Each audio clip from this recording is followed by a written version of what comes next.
Hello guys, welcome to Ivar Lab. My name is Praveen GP. I am Ivar Lab's Sales and Marketing Head and as well as the Training Manager. So, I am training basic sales, second one is product training, then CRM training. This is the phase this training. This മൂന്ന് പേസും അതത് ഇമ്പോർട്ടൻസിൽ നിങ്ങൾ ശ്രദ്ധിക്കുക. കാരണം എന്ന് വെച്ചാൽ ഈ ഒരു സെഷന് ശേഷം നിങ്ങൾക്ക് ഇതുമായിട്ട് ബന്ധപ്പെട്ട ഒരു എക്സാം ഉണ്ടാവും. ആ എക്സാമിൽ യു മസ്റ്റ് സ്കോർ അറ്റ്ലീസ്റ്റ് 50%. ഒരു 7 to 8 ക്വസ്റ്റ്യൻസ് എങ്കിലും നിങ്ങൾ കറക്റ്റ് ചെയ്തില്ലെങ്കിൽ നിങ്ങളെ നെക്സ്റ്റ് ഫേസിലോട്ട് പ്രൊമോട്ട് ചെയ്യത്തില്ല. അതുകൊണ്ട് ഈ ട്രെയിനിങ് ഫുൾ ആയിട്ടും ശ്രദ്ധിച്ചു കേൾക്കുക. സോ സ്റ്റാർട്ട് ചെയ്യാം. ഫസ്റ്റ് നമ്മൾ എന്താണ് സെയിൽസിന്റെ ഇൻക്ലൂഡ് ചെയ്യുന്ന കാര്യങ്ങൾ എന്താണെന്ന് നമുക്ക് നോക്കാം. So what is sales? നമ്മൾ കോമൺലി കുറെ കാര്യങ്ങൾ സെയിൽസിനെ കുറിച്ച് കേട്ടിട്ടുണ്ട്, നമുക്ക് കുറെ കോൾസ് വന്നിട്ടുണ്ട്, നേരിട്ട് കണ്ടിട്ടുണ്ട്. അപ്പോൾ എന്താണ് സെയിൽ? സോ സെയിൽ എന്ന് പറയുകയാണെങ്കിൽ is a act of selling a product or service in return for money. നമ്മൾ ഏതെങ്കിലും സർവീസോ പ്രോഡക്റ്റോ മണിക്ക് വേണ്ടിയിട്ട് സെല്ല് ചെയ്യുന്ന ഒരു പ്രോസസ്സാണ് സെയിൽ. സോ സെയിലിംഗ് ടൈപ്പ് തന്നെ പലവിധമുണ്ട്. നമുക്ക് ഫീൽഡിൽ പോയി സെയിൽ ചെയ്യുന്ന ആൾക്കാരെ നമുക്കറിയാം, ടെലികോളിംഗോട് നടക്കുന്ന ആൾക്കാരെ അറിയാം, അത് മാത്രമല്ലാതെ സ്റ്റാർ ഇട്ടിട്ട് സെല് ചെയ്യുന്ന ആൾക്കാരെ അറിയാം. സോ സെല്ലിംഗ് ടൈപ്പ് പല രീതിയിലുണ്ട്. But here we are focusing on telecalling process. നിങ്ങൾക്ക് എല്ലാവർക്കും അറിയാം സെയിൽസിനകത്ത് മെയിൻ ആയിട്ടും 2 ഇമ്പോർട്ടന്റ് ക്യാരക്ടേഴ്സ് ഉണ്ട്. One is the sales person and another one is the customer അല്ലെങ്കിൽ ബയർ എന്ന് പറയാം. സോ സെയിൽസ് പേഴ്സന്റെ ജോബ് റോൾ ആണ് നിങ്ങൾക്ക് ഇവിടെ വരുന്നത്. സോ നിങ്ങളുടെ selling method once again telecalling ആണ് വരുന്നത്. സോ ടെലികോളിംഗ് എന്നുള്ളത് പൊതുവെ 2 തരമാണ് വരുന്നത്. One is inbound call and next one is outbound call. എന്താണ് ഇൻബൗണ്ട് കോളും ഔട്ട്ബൗണ്ട് കോളും എന്നുള്ളത് ഞാൻ പറയാം. ഇൻബൗണ്ട് കോൾ എന്ന് പറയുകയാണെങ്കിൽ ഒരു കമ്പനിയിലോട്ട് കസ്റ്റമർ വിളിക്കുന്ന കോളിന് പറയുന്ന പേരാണ് ഇൻബൗണ്ട് കോൾ. സോ അവിടെ ഇരിക്കുന്ന ആ ഒരു എക്സിക്യൂട്ടീവിന് ആ സെയിൽ കൺവേർട്ട് ചെയ്തെടുക്കാൻ വളരെ എളുപ്പമാണ്. കാരണം വെച്ചാൽ അവിടെ ഒരു നീഡ് ഓൾറെഡി ഉണ്ട്, ബാക്കി 50% കാര്യങ്ങൾ മാത്രം ആ സെയിൽസ് പേഴ്സൺ ചെയ്താൽ മതിയാവും. പക്ഷേ ഔട്ട്ബൗണ്ട് കോൾ എന്ന് പറയുമ്പോഴത്തേക്കും നേരെ ഓപ്പോസിറ്റ് ആണ്. 100% എഫേർട്ട് ആ സെയിൽസ് പേഴ്സൺ തന്നെ എടുക്കേണ്ടി വരും. സോ ആ നീഡ് ക്രിയേറ്റ് ചെയ്യണം, ആ പ്രോഡക്റ്റ് കസ്റ്റമറിലോട്ട് എത്തിക്കുകയും വേണം. സോ ഔട്ട്ബൗണ്ട് കോൾസ് ആയിരിക്കും നമ്മൾ മെയിൻ ആയിട്ടും ഇവാർ ലാബിൽ ഫോക്കസ് ചെയ്യുന്നത്. നിയർ ബൈ ഒരു 80% ഓഫ് കോൾസും ഔട്ട്ബൗണ്ട് കോൾസ് തന്നെയായിരിക്കും. സോ കസ്റ്റമറിനെ കുറിച്ചുള്ള കൂടുതൽ കാര്യങ്ങൾ നമുക്ക് അറിയത്തില്ല, ഡീറ്റെയിൽസ് ഒന്നും അറിയത്തില്ല, നീഡ് ഉണ്ടോ ഇല്ല എന്നുള്ള കാര്യങ്ങളൊന്നും നമുക്ക് അറിയത്തില്ല. സോ നീഡ് ഉണ്ടോ എന്ന് ഫസ്റ്റ് ചെക്ക് ചെയ്യുക. നീഡ് ഉണ്ടെങ്കിൽ അത് കൃത്യമായി ഏത് തരത്തിൽ അവരെ ഹെൽപ്പ് ചെയ്യാന്നുള്ളത് ചെക്ക് ചെയ്യുക. സോ നമ്മൾ എന്താണ് സെയിൽസ് എന്ന് ചെക്ക് ചെയ്തു, ടെലികോളിംഗ് എന്താണെന്ന് നമ്മൾ അന്വേഷിച്ചു. ടെലികോളിംഗ് എന്നുള്ള കാര്യം വരുമ്പോഴത്തേക്കും മെയിൻ ആയിട്ടും ഉപയോഗിക്കുന്ന ഒരു ടേമാണ് lead. So what is a lead? നിങ്ങൾ ഒരുപക്ഷെ ഇതിനകത്ത് എക്സ്പീരിയൻസ്ഡ് ആയിട്ടുള്ള ആൾക്കാരുണ്ടാവും, അവർ ലീഡ് എന്നുള്ള ടേം കേട്ടാണ്. ഫ്രഷേഴ്സിന് വേണ്ടിയിട്ട് ഞാൻ റിപ്പീറ്റ് ചെയ്യാം. Lead is nothing but customer contact information പറയുന്ന പേരാണ് ലീഡ്. സോ ആ കോൺടാക്ട് ഇൻഫർമേഷൻ എന്ന് പറയുമ്പോഴത്തേക്കും ടെലികോളിംഗ് പ്രോസസ് വരുമ്പോൾ ഓഫ്കോഴ്സ് അതൊരു കോൺടാക്ട് നമ്പർ തന്നെയായിരിക്കും അല്ലെങ്കിൽ ഫോൺ നമ്പർ തന്നെയായിരിക്കും. ഇപ്പൊ കോൺടാക്ട് നമ്പർ എന്ന് പറയുമ്പോഴത്തേക്കും പേരും കോൺടാക്ട് നമ്പർ, മേ ബി ഒരു പഠിച്ച ക്വാളിഫിക്കേഷൻസ് അല്ലെങ്കിൽ ലൊക്കേഷൻ, ഇത്ര കാര്യങ്ങൾ മാത്രമേ ആ ലീഡിനകത്ത് ഇൻക്ലൂഡ് ചെയ്യത്തുള്ളൂ. അപ്പൊ ഇത്രയും കാര്യങ്ങൾ വച്ചിട്ട് വേണം ആ കസ്റ്റമറിന് നമ്മുടെ പ്രോഡക്റ്റ് യൂസ്ഫുൾ ആവോ അല്ലെങ്കിൽ അത് എലിജിബിൾ ആയിട്ടുള്ള കസ്റ്റമർ ആണോ എന്നുള്ളത് ഫൈൻഡ് ഔട്ട് ചെയ്യുക. പ്രോസ്പെക്ട് ലീഡ് പോലെ തന്നെ ഏറ്റവും ഇമ്പോർട്ടന്റ് ഒരു ടേമാണ് പ്രോസ്പെക്ട്. അപ്പൊ പ്രോസ്പെക്ട് എന്ന് പറയുകയാണെങ്കിൽ ഒരു എലിജിബിൾ കസ്റ്റമറിന് പറയുന്ന പേരാണ് പ്രോസ്പെക്ട്. കുറച്ചും കൂടെ വ്യക്തമായിട്ട് പറയുകയാണെങ്കിൽ ആ പ്രോഡക്റ്റ് ഉപയോഗിക്കാൻ പറ്റുന്ന ഒരു കസ്റ്റമറിനെ നമുക്ക് പ്രോസ്പെക്ട് എന്ന് കൂട്ടാം. അതിനൊരു എക്സാമ്പിൾ എടുക്കുകയാണെങ്കിൽ നിങ്ങൾക്ക് എല്ലാവർക്കും അറിയാം എഞ്ചിനീയറിംഗിനെ കുറിച്ച് നിങ്ങൾ കേട്ടിട്ടുണ്ട്. അപ്പൊ എഞ്ചിനീയറിംഗിന് വേണ്ടി അഡ്മിഷൻ എടുക്കുന്ന ആൾക്കാരാണെന്നിരിക്കട്ടെ, അവർ ആദ്യം ഫോക്കസ് ചെയ്യുന്നത് +2 ലെവൽ സ്കൂൾസിലേക്കായിരിക്കും പോകുന്നത്. ആ സമയത്ത് അവിടെ കൊമേഴ്സ് ഉണ്ട്, ഹ്യൂമാനിറ്റീസ് ഉണ്ട്, സയൻസ് ഉണ്ട്. അപ്പം ഉറപ്പായിട്ടും അവർക്ക് ഹ്യൂമാനിറ്റീസും കൊമേഴ്സിനെയും മീറ്റ് ചെയ്യാൻ പറ്റത്തില്ല. കാരണം കൊമേഴ്സിനും ഹ്യൂമാനിറ്റീസിനും എഞ്ചിനീയറിംഗ് എടുക്കാൻ പറ്റത്തില്ല. അതുകൊണ്ട് അവർ സയൻസ് സ്റ്റുഡൻസിനെ ആയിരിക്കും ഫോക്കസ് ചെയ്യുന്നത്. സോ സയൻസ് ആണ് ആ ഒരു സിനോറിയയിൽ പ്രോസ്പെക്ട് ആയിട്ട് വരുന്നത്. അതായത് അത് പ്രോഡക്റ്റ് ഉപയോഗിക്കാൻ പറ്റുന്ന കസ്റ്റമേഴ്സിന് പറയുന്ന പേരാണ് പ്രോസ്പെക്ട്. സോ നമ്മുടെ ഇവാർ ലാബിന്റെ പ്രോസ്പെക്ട് എന്ന് പറയുമ്പോഴത്തേക്കും ജോബ് സീക്കേഴ്സ് ആണ്, ജോലി അന്വേഷിക്കുന്ന ആൾക്കാരായിരിക്കും നമ്മുടെ പ്രോസ്പെക്ട് ആയിട്ട് വരുന്നത്. പഠിക്കുന്ന സ്റ്റുഡൻസിന് ജോലിയുടെ ആവശ്യം വരുന്നില്ല, വെൽ സെറ്റിൽഡ് ജോബിൽ ഇരിക്കുന്ന ആൾക്കാർക്ക് പുതിയ ജോബിന്റെ ആവശ്യം വരുന്നില്ല. സോ അവരെ നമുക്ക് പ്രോസ്പെക്ട് ആയിട്ട് കൂട്ടാൻ പറ്റത്തില്ല. പ്രോസ്പെക്ട് എന്ന് പറയുമ്പോഴത്തേക്കും ജോബ് നീഡഡ് പേഴ്സൺസ് അല്ലെങ്കിൽ ജോബ് സീക്കേഴ്സ് ആയിരിക്കും. നിങ്ങൾ സെയിൽസ് തന്നെയാണ് നിങ്ങളുടെ കരിയറിൽ ഫുൾ ആൻഡ് ഫുൾ നോക്കുന്നത് അല്ലെങ്കിൽ കരിയർ സെറ്റ് ചെയ്യാൻ ഉദ്ദേശിക്കുന്നുണ്ടെങ്കിൽ നിങ്ങൾ നിർബന്ധമായിട്ടും അറിഞ്ഞിരിക്കേണ്ട 7 സ്റ്റേജസ് ഉണ്ട് സെയിൽസിൽ. ഈ ഒരു 7 സ്റ്റേജസ് നിങ്ങൾക്ക് അറിയാമെങ്കിൽ മാത്രമേ നിങ്ങൾക്ക് സെയിൽസിലോട്ട് മുന്നോട്ട് പോയിട്ട് കാര്യമുള്ളൂ. അത് ഫസ്റ്റ് സ്റ്റേജ് ആണ് പ്രോസ്പെക്ട് ഫോർ ലീഡ്സ്. ഞാൻ നേരത്തെ റിപ്പീറ്റ് ചെയ്ത കാര്യമാണ് പ്രോസ്പെക്ടിനെ ഫൈൻഡ് ഔട്ട് ചെയ്യുക എന്നുള്ളത്. സോ വൺസ് നമുക്കൊരു പ്രോസ്പെക്ടിനെ കിട്ടിക്കഴിഞ്ഞാൽ സെക്കൻഡ് വൺ ആ പ്രോസ്പെക്റ്റിൽ തന്നെ പൊട്ടൻഷ്യൽ കസ്റ്റമേഴ്സ് ഉണ്ടോ എന്ന് ഫൈൻഡ് ഔട്ട് ചെയ്യുക. അതാണ് second stage, contact potential customers. അപ്പോൾ ഞാൻ നേരത്തെ പറഞ്ഞൊരു എക്സാമ്പിൾ ഉണ്ട് എഞ്ചിനീയറിംഗ് കേസിൽ. അവിടെ സയൻസ് സ്റ്റുഡൻസ് കിട്ടിയെന്നിരിക്കട്ടെ. ഫോർ എക്സാമ്പിൾ നമ്മൾ 300 സ്റ്റുഡൻസ് ചെയ്യുന്നു, സയൻസിൽ മാത്രം പഠിക്കുന്ന ഒരു 100 കുട്ടികളെ നമ്മൾ തരംതിരിച്ചു. ആ 100 കുട്ടികളിലും എല്ലാവർക്കും എഞ്ചിനീയറിംഗ് പോകാൻ പറ്റുമോ? അവരെല്ലാം പ്രോസ്പെക്ട് ആണ്, പക്ഷെ എല്ലാവർക്കും എഞ്ചിനീയറിംഗ് പോകാൻ പറ്റുമോ? പറ്റത്തില്ല. ചില കാരണങ്ങൾ കൊണ്ട് അവർക്ക് എഞ്ചിനീയറിംഗിന് പോകാൻ പറ്റത്തില്ല. എന്തൊക്കെയാണത്? ഒന്നെങ്കിൽ ഫിനാൻഷ്യൽ ഇഷ്യൂ ആയിരിക്കാം, അല്ലെങ്കിൽ കട്ട് ഓഫ് മാർക്കിന്റെ ബേസിസിൽ അവർക്ക് എഞ്ചിനീയറിംഗിന് പോകാൻ പറ്റത്തില്ലായിരിക്കും, അല്ലെങ്കിൽ ആഗ്രഹമില്ലായിരിക്കും. സോ പ്രോസ്പെക്റ്റിൽ തന്നെ നമുക്ക് എത്രത്തോളം അവർക്ക് നമ്മുടെ പ്രോഡക്റ്റ് എടുക്കാൻ പറ്റും എന്നുള്ള ഉറപ്പുവരുത്തുന്ന സ്റ്റേജസ് ആണ് പൊട്ടൻഷ്യൽ കസ്റ്റമറിനെ കണ്ടുപിടിക്കുക എന്നുള്ളത്. അപ്പോൾ ഫിനാൻസ് പരമായിട്ടും മാർക്കിന്റെ അടിസ്ഥാനത്തിൽ നമുക്ക് ആ 100 കുട്ടികളിൽ നിന്നും വീണ്ടും ഒരു 50 കുട്ടികൾ പോയെന്നിരിക്കാം. റിമൈനിങ് ഉള്ളത് നമുക്കൊരു 50 കുട്ടികളായിരിക്കും. ആ 50 കുട്ടികളിൽ തന്നെ നെക്സ്റ്റ് സ്റ്റെപ്പ് പറഞ്ഞത് ക്വാളിഫൈഡ് കസ്റ്റമറെയാണ്. ക്വാളിഫൈഡ് കസ്റ്റമറാകുമ്പോഴത്തേക്കും ചെറിയ ചെറിയ റീസൺസ്, അതായത് എഞ്ചിനീയറിംഗിന്റെ കേസ് തന്നെ എടുക്കുകയാണെങ്കിൽ എന്റെ ചേട്ടൻ പഠിച്ച എഞ്ചിനീയറിംഗ് കോളേജിൽ തന്നെ ഞാൻ പഠിക്കത്തുള്ളൂ, അല്ലെങ്കിൽ എന്റെ റിലേറ്റീവ് ഒരാൾ എഞ്ചിനീയറിംഗ് കോളേജ് നടത്തുന്നുണ്ട്, ആ എഞ്ചിനീയറിംഗ് കോളേജിൽ പഠിക്കത്തുള്ളൂ. പ്രോസ്പെക്ട് ആണ്, നല്ല പൊട്ടൻഷ്യൽ കസ്റ്റമർ ആണ്, മാർക്കുണ്ട്, താല്പര്യമുണ്ട്. എന്നിരുന്നാൽ പോലും ചില റെയർ റീസൺസ് കൊണ്ട് അവർക്ക് നമ്മുടെ പ്രോഡക്റ്റ് അവർക്ക് എടുക്കാൻ പറ്റാതായിക്കോളാം. സോ അതും ഫൈൻഡ് ഔട്ട് ചെയ്യുക. അതിനുശേഷം വരുന്ന സ്റ്റെപ്പാണ് പ്രസന്റ് യുവർ പ്രോഡക്റ്റ്. അപ്പം ഈ ഇത്രയും സിനാരിയോ കഴിഞ്ഞതിന് ശേഷം 300 സ്റ്റുഡൻസിൽ നിന്ന് 300 ലീഡ്സിൽ നമുക്ക് കിട്ടിയത് 150 പ്രോസ്പെക്ട്സ് ആണ്. ആ 150 പ്രോസ്പെക്ട്സിൽ നിന്നും അവസാനം ഇത്രയും സ്റ്റേജസ് നമ്മൾ ഫിൽട്ടർ ചെയ്തെടുത്തതിന് ശേഷം കിട്ടുന്നത് ഒരു 40 or 30 സ്റ്റുഡൻസ് ആയിരിക്കും. സോ ആ 30 സ്റ്റുഡൻസിനെ ആയിരിക്കും നമ്മൾ ബാക്കി കഥകൾ പറയേണ്ട കാര്യം. കാരണം ഓൾറെഡി കൊമേഴ്സ് പഠിക്കുന്ന ആളുടെ അടുത്ത് നമ്മൾ തുടക്കത്തിലെ ഈ എഞ്ചിനീയറിംഗ് പഠിച്ച് പറയേണ്ട കാര്യമുണ്ടോ? ഇല്ല, അത് വേസ്റ്റ് ആണ്. സോ ഫിൽട്ടർ ചെയ്യുക ഓരോ സ്റ്റേജിൽ. പൊട്ടൻഷ്യൽ കസ്റ്റമർ ആണോ ചെക്ക് ചെയ്യുക, അത് ക്വാളിഫൈഡ് കസ്റ്റമർ ആണോ ചെക്ക് ചെയ്യുക. അവരുടെ അടുത്ത് മാത്രം നമ്മൾ ബാക്കി കാര്യങ്ങൾ പറഞ്ഞാൽ മതിയാവും. അവിടെയാണ് ഏറ്റവും important stage, present your product. നിങ്ങളൊരു പ്രോഡക്റ്റ് എങ്ങനെ പ്രസന്റ് ചെയ്യുന്നു എന്നുള്ള രീതിയിലാണ് ആ സെയിൽ നടക്കുമോ ഇല്ലേ എന്നുള്ള ഫാക്ടർ ഒരു 80 to 85% കണ്ടെയ്ൻ ചെയ്തിരിക്കുന്നത്. സോ ബെസ്റ്റ് വേയിൽ പ്രോഡക്റ്റ് പ്രസന്റ് ചെയ്യുകയാണെങ്കിൽ ഉറപ്പായിട്ടും നിങ്ങൾക്ക് ഒരു സെയിൽ ലഭിക്കും. ഇപ്പൊ നമുക്ക് അറിയാം, ഇന്ത്യയിൽ തന്നെ 130 കോടി ജനങ്ങളുണ്ട്. ഈ 130 കോടി ജനങ്ങൾക്കും 130 കോടി ആറ്റിറ്റ്യൂഡും അവരെ വോയിസ് മോഡുലേഷനും ഡിഫറെന്റ് ആണ്. സോ നിങ്ങൾക്ക് തന്നെ നിങ്ങളുടേതായ ഒരു ബെസ്റ്റ് വേ ഉണ്ടാവും. സംസാര രീതിയായാലും ആ പറയുന്ന കാര്യങ്ങൾ എങ്ങനെയാണ് വിവരിക്കുന്ന രീതിയിലും ഒരു ബെസ്റ്റ് വേ ഉണ്ടാവും. ആ ബെസ്റ്റ് വേ ഫൈൻഡ് ഔട്ട് ചെയ്ത് പ്രോഡക്റ്റ് പ്രസന്റ് ചെയ്യുക. അങ്ങനെ ബെസ്റ്റ് വേ പ്രസന്റ് ചെയ്യുന്നുണ്ടെങ്കിൽ അത് കസ്റ്റമർ ഇംപ്രസ് ആവും, ഓബിയസ്ലി നമുക്ക് സെയിൽ കിട്ടും.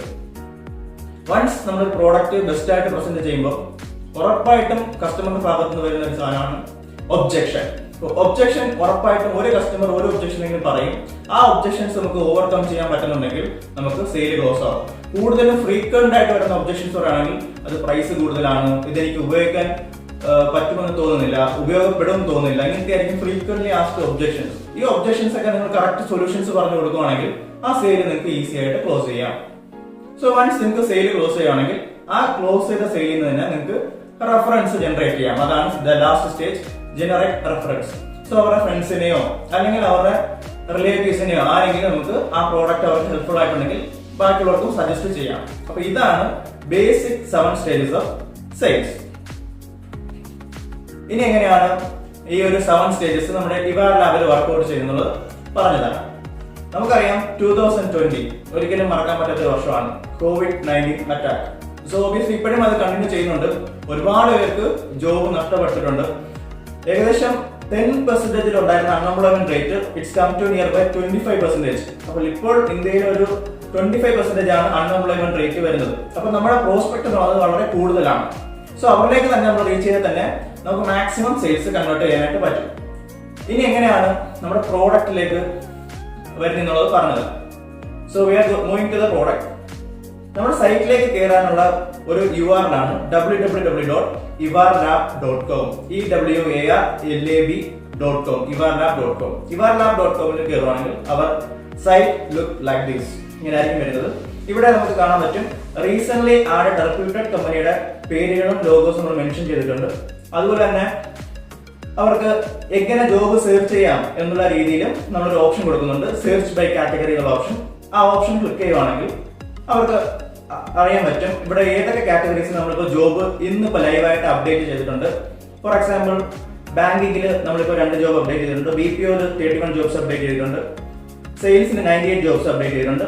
ഇത്രയും ഡീറ്റെയിൽസ് അവർക്ക് അറിയാം, എത്ര ഓപ്പണിംഗ്സ് ഉണ്ടെന്ന് അറിയാൻ പറ്റും. പക്ഷെ പുറത്തുനിന്നുള്ള കസ്റ്റമറിന് ഇത്ര മാത്രമേ കാണാനായിട്ട് സാധിക്കത്തുള്ളൂ. അപ്പാർട്ട് ഫ്രം ദാറ്റ് അയാൾക്ക് വേറെ ഒന്നിനും ആക്സസ് കിട്ടത്തില്ല. ആ ആക്സസ് കിട്ടണമെങ്കിൽ they need to take an premium account. ആ പ്രീമിയം അക്കൗണ്ട് എടുത്ത് കൊടുക്കുക എന്നുള്ളതാണ് ടെലികോളേഴ്സ് ആയ നിങ്ങളുടെ ഓരോരുത്തരുടെയും ബേസിക് റെസ്പോൺസിബിലിറ്റി. സോ നമുക്ക് മെയിൻ ആയിട്ട് വരുന്നത് 4 പാക്കേജസ് ആണ് നമുക്ക് വരുന്നത്. First one is the basic package. ഈ പാക്കേജിനകത്ത് അവർക്ക് 180 ഡേയ്സ് ആയിരിക്കും ആക്സസ് കിട്ടുന്നത്. 180 ദിവസവും നമ്മുടെ സൈറ്റ് അവർക്ക് ഉപയോഗിക്കാനായിട്ട് പറ്റും. നമ്മൾ ഇതുവരെ ആഡ് ചെയ്തിട്ടുള്ള എല്ലാ ജോബും അവർക്ക് കാണാനായിട്ട് പറ്റും. അതുപോലെ തന്നെ ഇനി ആഡ് ചെയ്യുന്ന എല്ലാ ജോബ്സും 180 ഡേയ്സിൽ ആഡ് ചെയ്യുന്ന എല്ലാ ജോബ്സും അവർക്ക് കാണാനുള്ള ആക്സസ് ഉണ്ടാവും. അത് മാത്രമല്ല അവർക്ക് അപ്ലൈയും ചെയ്യാം. നമ്മുടെ വെബ്സൈറ്റ് ത്രൂ തന്നെ അവർക്ക് അപ്ലൈ ചെയ്യാനും പറ്റും. നമ്മുടെ ജോബിന്റെ ഏറ്റവും വലിയ പ്രത്യേകത എന്ന് പറയുവാണെങ്കിൽ ബാക്കിയുള്ള വെബ്സൈറ്റ് നമുക്ക് നിങ്ങൾ ഒരുപക്ഷെ കേട്ട് കാണുമായിരിക്കും, ഇതേ കണക്ക് ജോബ് വെബ്സൈറ്റ്സ്. ആ ജോബ് വെബ്സൈറ്റ്സ് കൂടുതൽ ജോബ്സും പോകുന്നത് ജോബ് കൺസൾട്ടൻസിലേക്കായിരിക്കും പോകുന്നത്. ഒരു ജോബിലേക്ക് അപ്ലൈ ചെയ്യുവാണെങ്കിൽ, ഫോർ എക്സാമ്പിൾ ഇപ്പോൾ ABC എന്നുള്ള കമ്പനിയിലേക്ക് ഞാനൊരു ജോബിന് അപ്ലൈ ചെയ്യുവാണെങ്കിൽ ആ ജോബ് പോകുന്നത് ജോബ് കൺസൾട്ടൻസിയിലോട്ടായിരിക്കും ബാക്കിയുള്ള വെബ്സൈറ്റ്സിൽ. ആ കൺസൾട്ടൻസി പോയിട്ട് അവർ രജിസ്ട്രേഷൻ ഫീസ് എമൗണ്ട് കൊടുത്തതിന് ശേഷം മാത്രമാണ് ഇന്റർവ്യൂവിന് പോകുന്നത്. ഇന്റർവ്യൂ കിട്ടിക്കഴിഞ്ഞാൽ തന്നെ അവർക്ക് ഫസ്റ്റ് മന്തിലെ സാലറിയുടെ പകുതിയോ ഒരുപക്ഷെ ചില കൺസൾട്ടൻസി ഫുൾ ആയിട്ടും അത് വാങ്ങിക്കുന്നുണ്ട് സാലറി. സോ ജസ്റ്റ് ഒരു ഇൻഫർമേഷൻ പാസ് ചെയ്യുന്നതിന് മാത്രമാണ് ഏകദേശം ഒരു 5,000 to 10,000 റുപ്പീസ് വരെ ഓരോ കൺസൾട്ടൻസി വാങ്ങിക്കുന്നത്. നമ്മൾ ചെയ്യുന്നതും സെയിം പ്രോസസ് ആണ്. ബട്ട് ഡിഫറൻസ് ഈസ് ആ ഇൻഫർമേഷൻ പാസ് ചെയ്യുന്നതിന് മാത്രമുള്ള രജിസ്ട്രേഷൻ ഫീസേ നമ്മൾ എടുക്കുന്നുള്ളൂ. അപ്പാർട്ട് ഫ്രം ദാറ്റ് നമുക്ക് വേറെ കമ്മീഷൻസോ അല്ലെങ്കിൽ ജോബ് കൺസൾട്ടൻസി ആയിട്ട് ഒരു ബന്ധവും നമുക്കില്ല. അതെങ്ങനെയാണെങ്കിൽ ഈ 600 റുപ്പീസ് അടയ്ക്കുന്ന ഒരാൾക്ക് ജോബ്സ് കാണാൻ പറ്റും. ആ ജോബ്സ് കണ്ട് അയാൾക്ക് അപ്ലൈ ചെയ്യാൻ പറ്റുള്ള എലിജിബിലിറ്റി ഉണ്ടെങ്കിൽ അയാൾക്ക് അപ്ലൈ ചെയ്യാം. അപ്ലൈ ചെയ്യുന്നത് ഡയറക്റ്റ് ആ കമ്പനിയിലോട്ടായിരിക്കും അയാൾക്ക് ആപ്ലിക്കേഷൻ ചെല്ലുന്നത്. അതുകൊണ്ട് തന്നെ ഇതിന്റെ ഇടയ്ക്ക് ഇടനിലക്കാർ ആരുമില്ല. ഫോർ എക്സാമ്പിൾ ABC എന്നുള്ള കമ്പനിയിലേക്കാണ് അപ്ലൈ ചെയ്യുന്നതെങ്കിൽ അത് ABC എന്നുള്ള കമ്പനിയുടെ HR-ലേക്കായിരിക്കും ആപ്ലിക്കേഷൻ പോകുന്നത്. അതുകൊണ്ട് തന്നെ ഈ ആപ്ലിക്കേഷന്റെ സ്റ്റാറ്റസ് എന്താണെന്നുള്ളത് ഒന്നെങ്കിൽ HR-ന്റെ കോൺടാക്ട് നമ്പർ ഉണ്ടാവും, അല്ലെങ്കിൽ HR-ന്റെ ഇമെയിൽ ID ഉണ്ടാവും. ഈ രണ്ട് ത്രൂവും അവർക്ക് കമ്മ്യൂണിക്കേഷൻസ് ചെയ്യാം. ഇതാണ് ബേസിക് പാക്കേജിൽ വരുന്ന കാര്യം. അപ്പോൾ കൂടുതലും ഈ ബേസിക് പാക്കേജിനകത്ത് അവർ തന്നെ നോട്ടിഫിക്കേഷൻസ് വരുന്നുണ്ടോ, എന്തായാലും റെസ്പോൺസ് അവർ തന്നെ എപ്പോഴും ചെക്ക് ചെയ്യേണ്ടി വരും. അത് ഇത്രത്തോളം ചെക്ക് ചെയ്യാൻ പറ്റാത്ത ഒരു കാൻഡിഡേറ്റിന് ഹെൽപ്പ് ചെയ്യുന്ന പാക്കേജസ് ആണ് ദ അതർ പാക്കേജസ്. അതിനെ നമ്മൾ അസിസ്റ്റഡ് പാക്കേജസ് എന്ന് പറയും. അസിസ്റ്റഡ് പാക്കേജ് എന്ന് പറയുമ്പോഴത്തേക്കും ഒരു അസിസ്റ്റന്റ് ഉണ്ടാവും എപ്പോഴും നമുക്ക് ഹെൽപ്പ് ചെയ്യാനായിട്ട്. ജോബ് അപ്ലൈ ചെയ്യാനും ആ ജോബ് അപ്ലൈ ചെയ്ത് എന്തായാലും അപ്ഡേഷൻസും ഈ കാൻഡിഡേറ്റിന് കൊടുക്കാനായിട്ട് ഒരു അസിസ്റ്റന്റ് ഉണ്ടാവും. ആ അസിസ്റ്റന്റ് ചെയ്യുന്ന കാര്യം എന്ന് പറയുകയാണെങ്കിൽ ഇവർക്ക് ഓരോ നോട്ടിഫിക്കേഷൻസും വാട്സ്ആപ്പ് ത്രൂവും ഇമെയിൽ ത്രൂവും കോൾ ത്രൂവും ഇവർക്ക് സെൻഡ് ചെയ്ത് കൊടുക്കും. അവർ ഏത് കാറ്റഗറി ജോബ് ആണെന്നുള്ളത് ഡീറ്റെയിൽ ആയിട്ട് ചോദിച്ച് മനസ്സിലാക്കും. എന്നിട്ട് ആ കാറ്റഗറി ജോബ്സിന് ഇമ്പോർട്ടൻസ് കൊടുത്തിട്ട് ആ ഒരു നോട്ടിഫിക്കേഷൻസ് മാത്രമായിരിക്കും ഇവർക്ക് പ്രയോറിറ്റി കൊടുത്ത് സെൻഡ് ചെയ്യുന്നത്. അതുകൊണ്ട് തന്നെ ഈ പ്രീമിയം അക്കൗണ്ട് എടുത്തേക്കുന്ന ആ കാൻഡിഡേറ്റിന് അവരുടെ ഫ്രണ്ടിൽ തന്നെ എല്ലാ നോട്ടിഫിക്കേഷൻസ് കിട്ടുകയും ചെയ്യും. ആ ജോബ് നമ്മൾ തന്നെ അവർക്ക് വേണ്ടിയിട്ട് അപ്ലൈ ചെയ്ത് കൊടുക്കുകയും ചെയ്യും. അതിനു വേണ്ടിയിട്ട് ആ കാൻഡിഡേറ്റ്സ് റെസ്യൂംസ് ഈ അസിസ്റ്റന്റിന് സെൻഡ് ചെയ്ത് കൊടുത്താൽ മാത്രം മതിയാവും. ഇതും 180 ഡേയ്സ് തന്നെയാണ്. പ്രത്യേകത എന്ന് പറയുകയാണെങ്കിൽ ഈ 999 പാക്കേജ് എടുക്കുന്ന ആൾക്ക് 3 ഇന്റർവ്യൂസ് നമ്മൾ ഗ്യാരണ്ടി ആയിട്ട് കൊടുക്കും. ഈ 6 മാസത്തിനുള്ളിൽ 3 ഇന്റർവ്യൂസ് അവർക്ക് ഗ്യാരണ്ടി ആയിട്ട് നമ്മൾ ചെയ്ത് കൊടുക്കും. മറ്റേ ബേസിക് പാക്കേജിനകത്ത് ഈ ഒരു ആനുകൂല്യം ഒന്നും അവർക്ക് കിട്ടുന്നില്ല. അവർക്ക് ജസ്റ്റ് അവർ തന്നെ കാര്യങ്ങളെല്ലാം ചെയ്യണം. ഇന്റർവ്യൂസിന് അവർ തന്നെ അറ്റൻഡ് കോൾ ലെറ്റർ വന്നിട്ട് അവർ തന്നെ അറ്റൻഡ് ചെയ്യേണ്ടി വരും. പക്ഷേ അസിസ്റ്റഡ് പാക്കേജിനകത്ത് ഇന്റർവ്യൂ കോൾ ലെറ്റർ 3 എണ്ണത്തിന്റെങ്കിലും മിനിമം നമ്മൾ ഗ്യാരണ്ടി ആയിട്ട് ഇവർക്ക് സെൻഡ് ചെയ്ത് കൊടുക്കും. അതാണ് ഏറ്റവും വലിയ പ്രത്യേകത. പിന്നെ അസിസ്റ്റന്റ് സിൽവർ പാക്കേജിന് ശേഷം വരുന്ന പാക്കേജാണ് അസിസ്റ്റഡ് ഗോൾഡ്.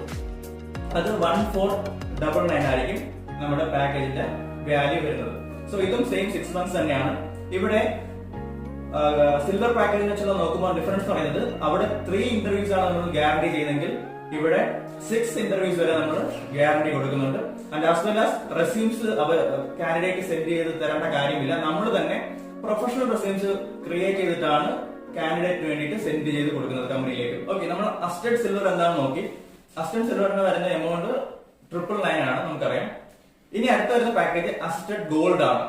ഈ അസിസ്റ്റഡ് ഗോൾഡിന്റെ വാല്യൂ വരുന്നത് ₹1499 ആണ്. 6 months വേണ്ടി വരുന്ന product value.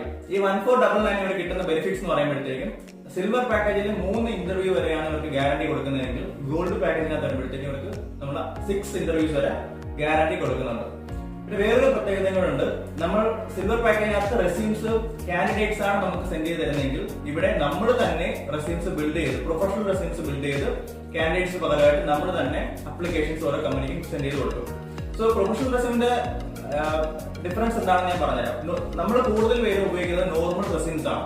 So normal റെസ്യൂമും professional റെസ്യൂമും തമ്മിൽ ഒരുപാട് വ്യത്യാസമുണ്ട്. നോർമൽ റെസ്യൂം എന്ന് പറയുമ്പോഴത്തേക്ക് അതിനകത്ത് പ്ലസ് ടുവിലെ മാർക്ക് എത്രയാണ്, 10ാം ക്ലാസ്സിലെ മാർക്ക് എത്രയാണ്, നമ്മുടെ ഹോബീസ് എന്തൊക്കെയാണ്, അത് ആവശ്യമില്ലാത്ത കാര്യങ്ങളാണ് ഉണ്ടാവും. പക്ഷെ മറിച്ച് പ്രൊഫഷണൽ റെസ്യൂം എന്ന് പറയുമ്പോഴത്തേക്കും നമ്മൾ ഏത് ജോബിനാണ് അയക്കുന്നത്, ഫോർ എക്സാമ്പിൾ ഇപ്പോൾ ഒരു സൂപ്പർവൈസർ ജോബിനാണ് നമ്മൾ അയക്കുന്നതെങ്കിൽ ആ സൂപ്പർവൈസർ ജോബിന് അയാളെ എന്തിന് സെലക്ട് ചെയ്യണം എന്നുള്ള റീസൺസ് ഉൾപ്പെടെ അയാൾക്ക് ആവശ്യമുള്ള സ്കിൽസ് ഉൾപ്പെടെ നമ്മൾ ആഡ് ചെയ്തിട്ടാണ് ഈ റെസ്യൂം ബിൽഡ് ചെയ്ത് കൊടുക്കുന്നത്.